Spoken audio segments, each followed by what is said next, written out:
Okay, so this week we're going to be focusing on a couple of important concepts. We're going to start with the idea of belief, and then we're really going to focus on the idea of imagination, objects of consciousness, and the mindscape.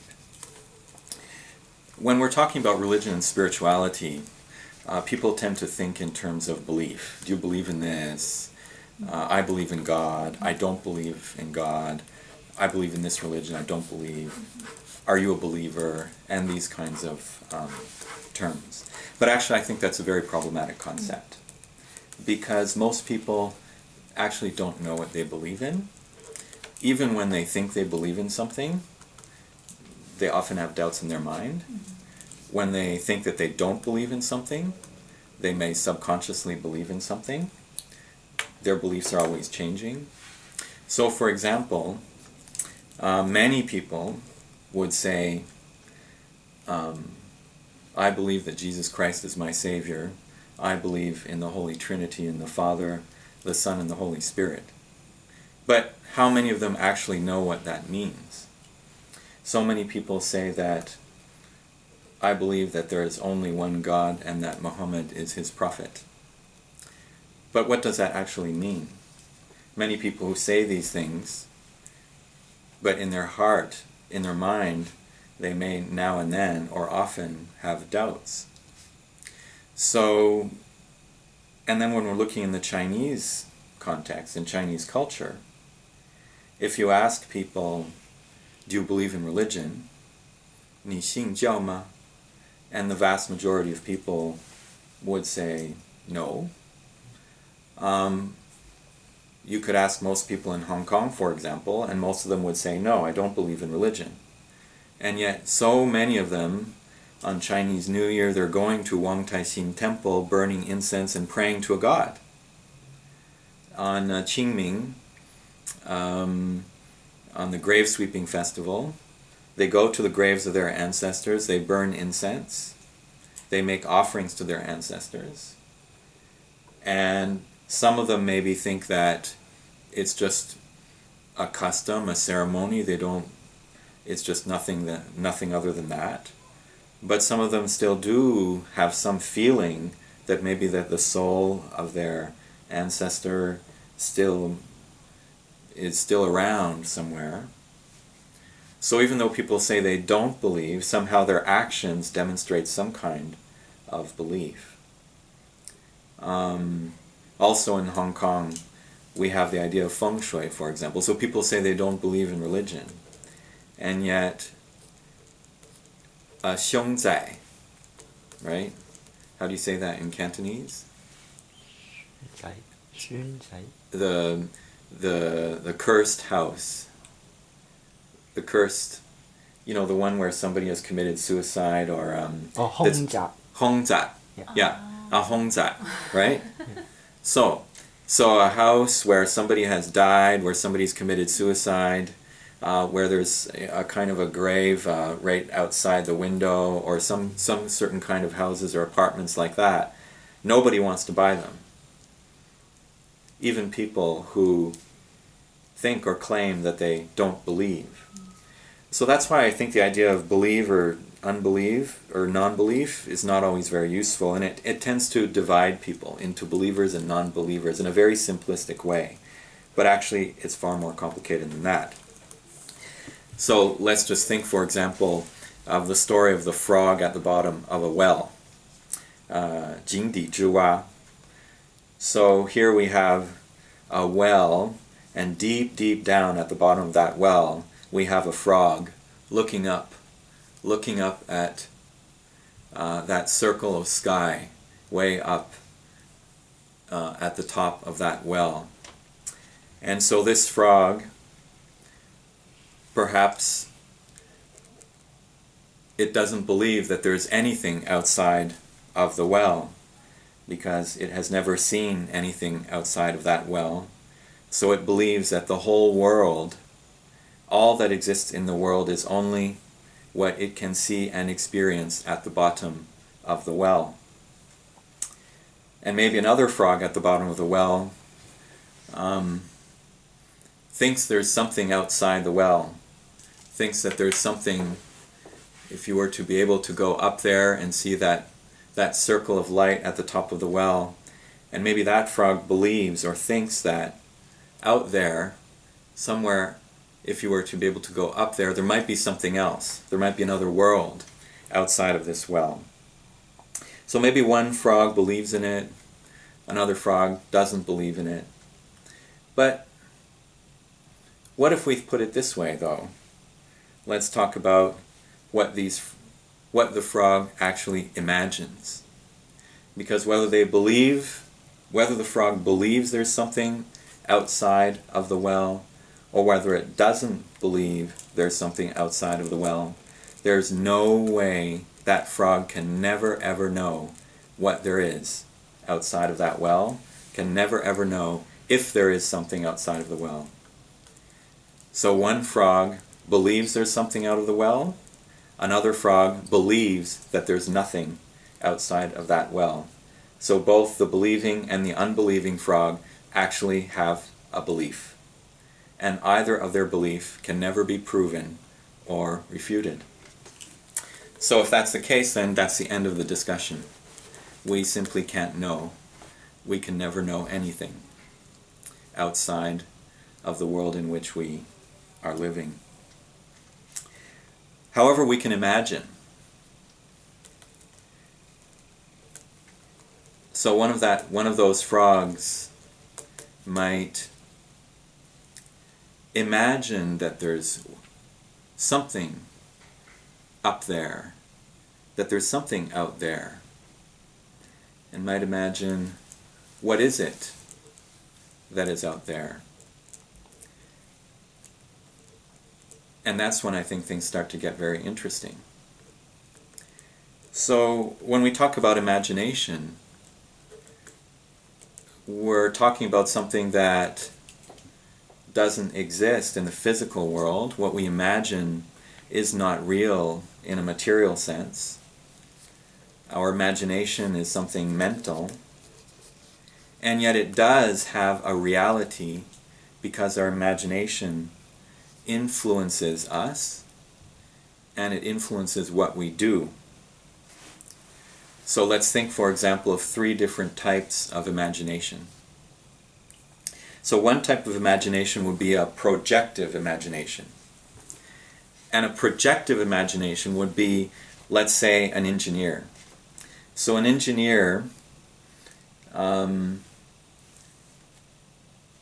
starts with the idea, oh, here's an island. There's an island over there.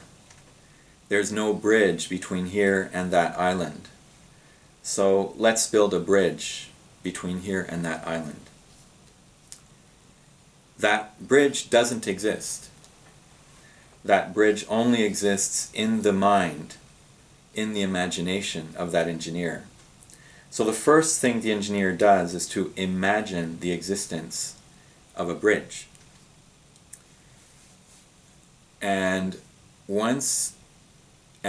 the engineer starts to picture that bridge in his mind, and to have a clear imagination, a clear picture of that bridge. And once he has that imagination of the bridge, then he starts to think about how to turn that imagined bridge into a real bridge. And so then he starts to draw a picture of the bridge, draw plans of the bridge, all the measurements and everything, and then finally decides on all the materials, starts to organize the workers, an engineering company starts to implement the whole project, and so on. So what did not exist, what was a non-existent imagination, then after projecting it in one's mind, it then becomes a physical reality. So that's one kind of imagination. And actually we're all involved in this kind of imagination. All of you here have imagined yourself getting a bachelor's degree. So you don't have this university degree. Right now it only exists in your imagination. But you have that imagination, and now you've pictured how you're going to reach that. and how that imagination is going to become a physical reality, a diploma in your hand. So that's projective. You consciously want something, you imagine it, and then you see how you can systematically, in a planned and conscious way, turn it into a physical existence. Now, a second type of imagination is a creative imagination. So this could be, for example, an artist, or it could be an architect, or a poet, any form of creation, even an entrepreneur. So here the idea is that you start with an idea, and also it's something that doesn't exist. So Michelle, who's facilitating today's class, she and her husband, they imagined starting a microbrewery. And so they had this imagination of a business. And it's just an idea at first. Or let's say, I want to paint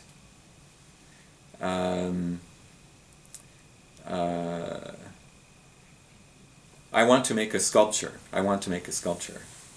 So there is this imagined mental existence in your mind of something you want to do, but you're not really sure about all the detail. And then it's while you do it that many new ideas come to mind.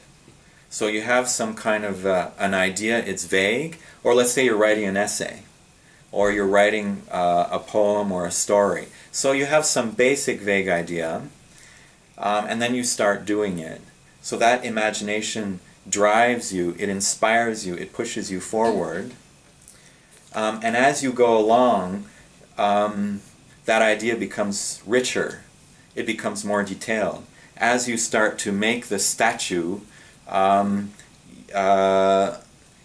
it actually grows into something you hadn't imagined at first.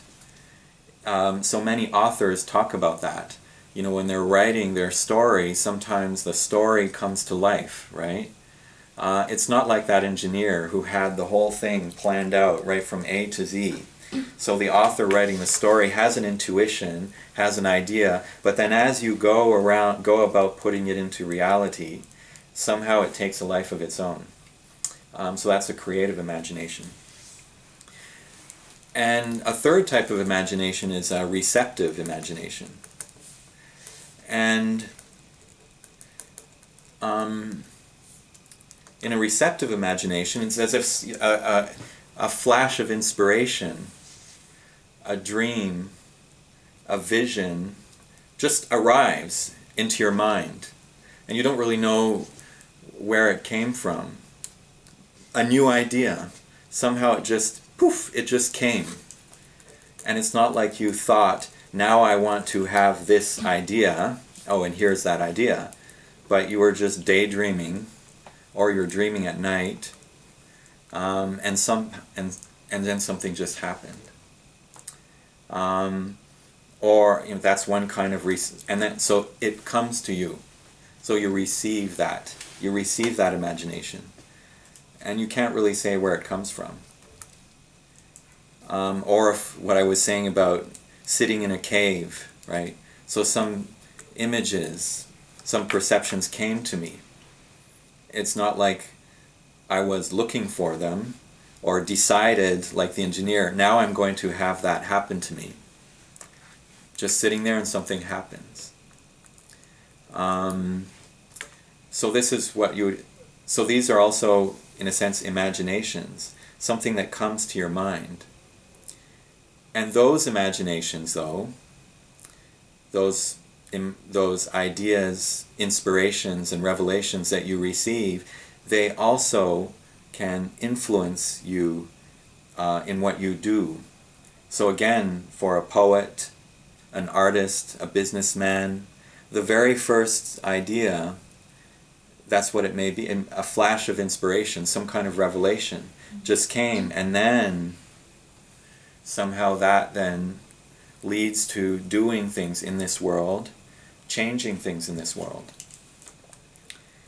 And for many people, spiritual experiences religious revelations are that kind of imagination. So whether it's the Buddha sitting under the Bodhi tree, and then this enlightenment occurs.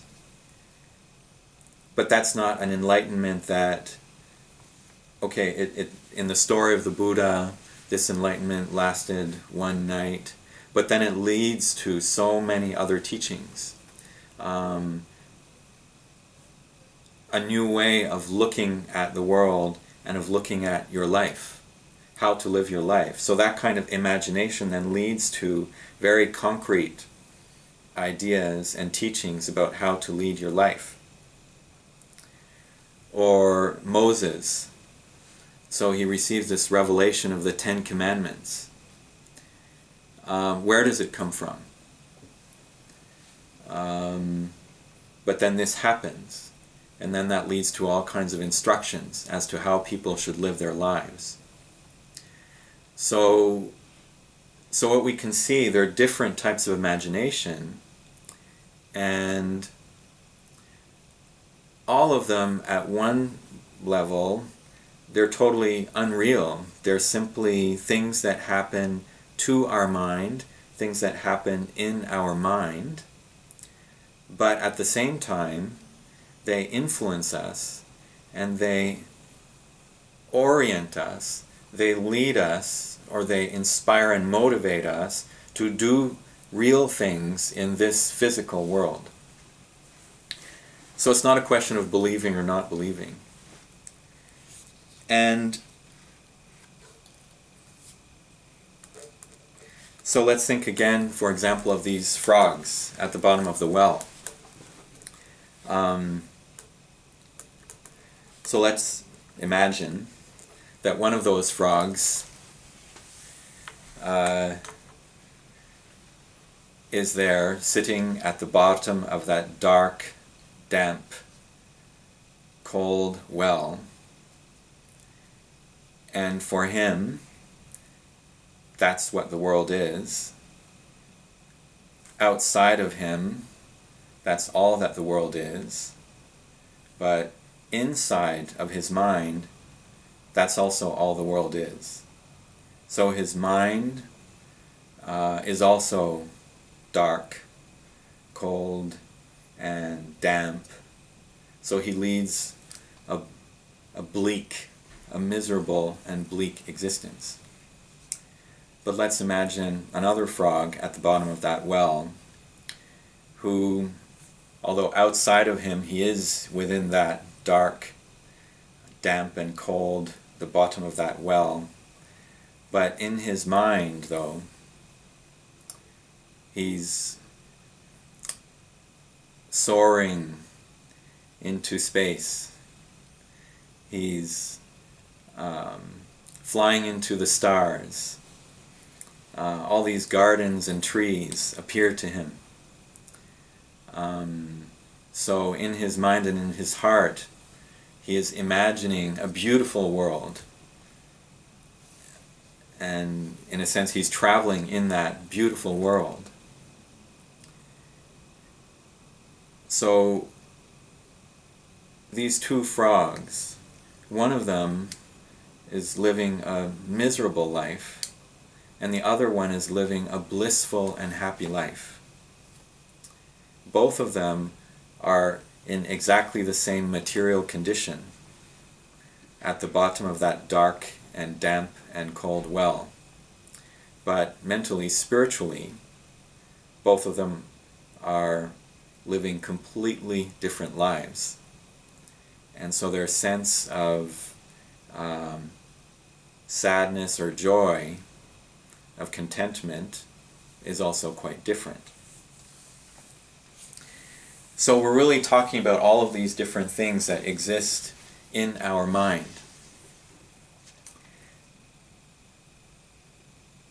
Now, you've been listening to me, but I'm sure as I was talking for, I don't know how long I've been talking, I'm sure your mind drifted a lot. And I'm sure besides me and possibly far more than me and my face, a lot of other things came to your mind as your mind was drifting.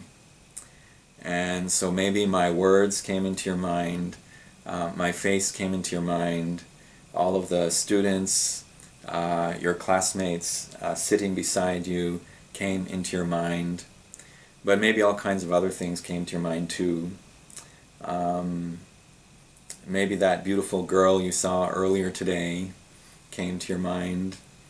Maybe something very sweet, some happy experience came to your mind. But maybe also something stressful, something you're worried about came to your mind.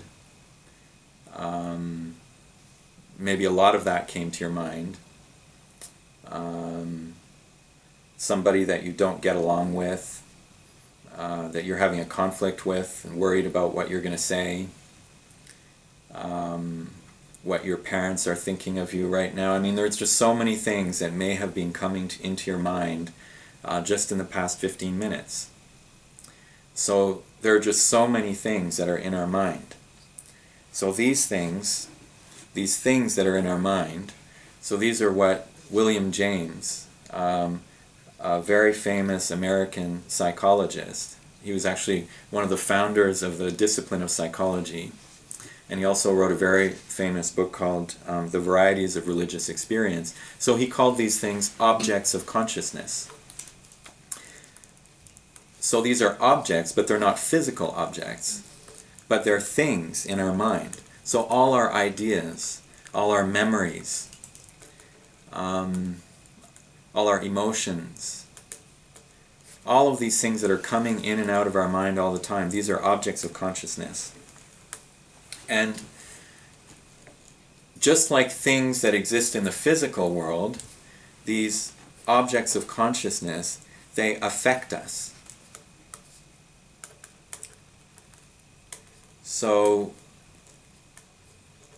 if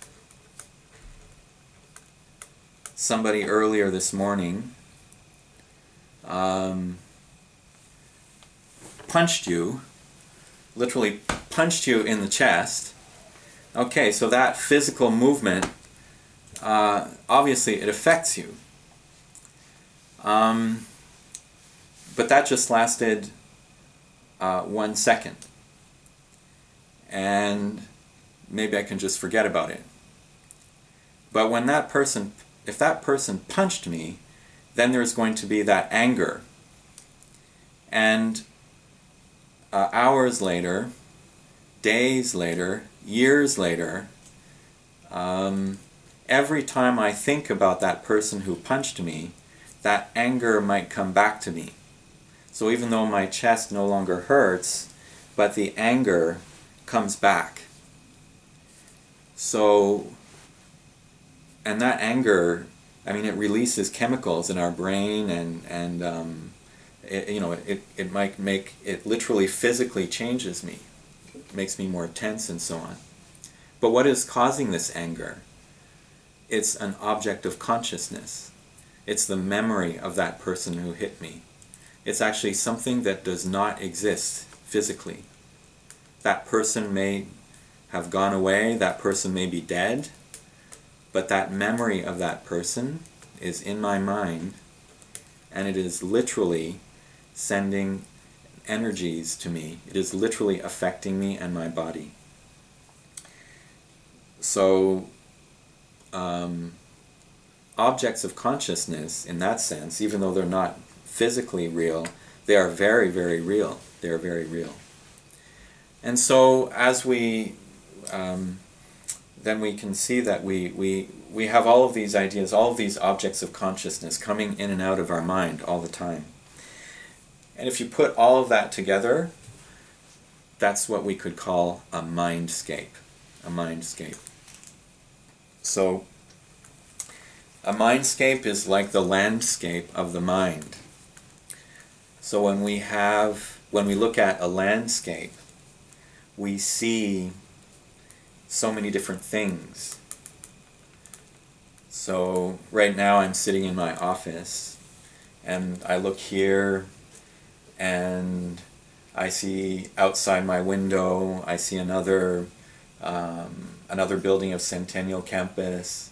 Then I look a little closer to myself and I see my chair, and I see my sweater on the chair, and I see my computer and a cup of tea, and I see my phone, and I even see my little oh, I guess that's why I like talking about frogs, right? So I have two little frogs who sit right beside my lamp, and I see Steve, who's sitting in front of me, and Michelle, who's right at my left. And so this is the landscape that is in front of me. All of these different things. Now our mindscape is everything, all of these objects of consciousness that are arrayed inside our mind.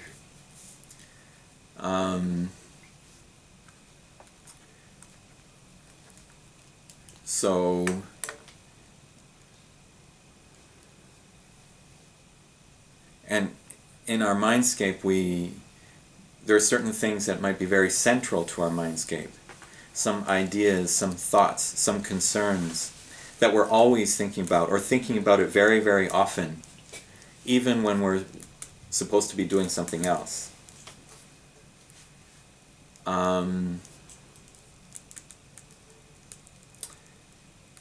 So there might be some ideas that are always, or feelings, or memories that are always right there in the middle of our mind, and other things that are a little further away.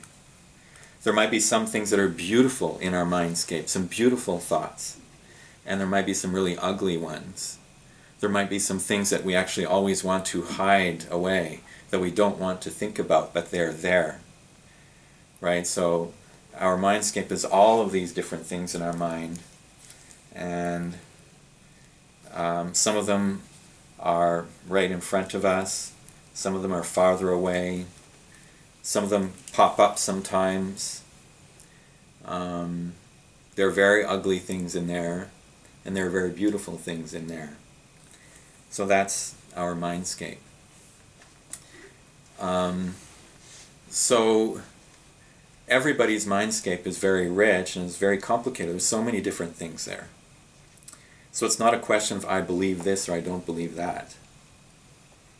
You may, somebody might say, I believe in Jesus Christ, and yet Jesus Christ is not right there in the middle. It's not a big part of their mindscape. The way what is really on their mind all the time might have nothing to do with Jesus or with Buddha, for example.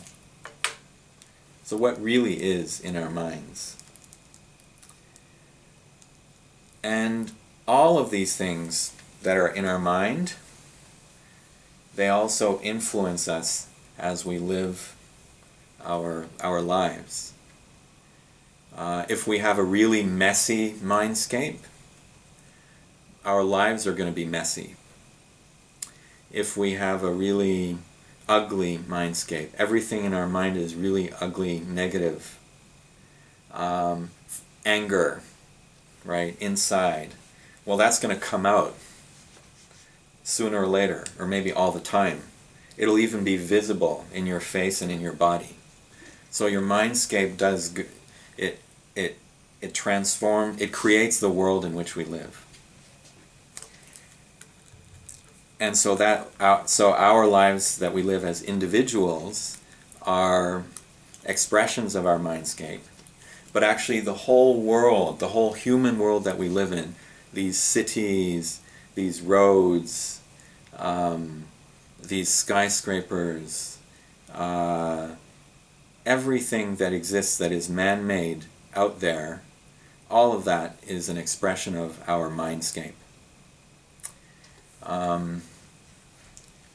We build the world as we imagine it to be. We make the world as we imagine it to be. And of course, the world we have made also goes back into our mind. So our mindscape is also full of images of the world that we live in. So we make the world according to our mindscape, and the world that we have made goes back and makes our mind, makes our mindscape. So what we're going to do this week to really start thinking about that is we're going to be, we'll watch a film called Baraka. And this film is, I hope it will take you on an imaginative journey, but it's a way to think about the outer expression of different mindscapes. Thanks.